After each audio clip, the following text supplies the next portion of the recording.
Mateu capítol 28, versets 8 al 15. Les dones amb por, però amb una gran alegria, se n'anaren del sepulcre i van córrer a portar l'anunci als deixebles. Però tot d'una Jesús els va sortir al pas i els digué: Déu vos guard. Elles se li acostaren, se li abraçaren els peus i el van adorar.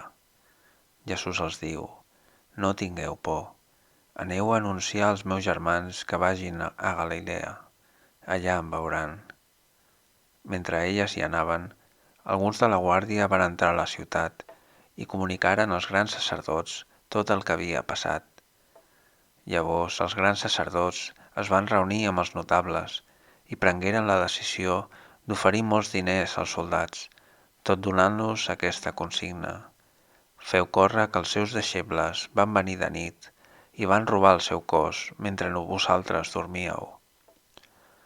I si això arriba a oïda del governador, ja el convencerem nosaltres que us deixi tranquils.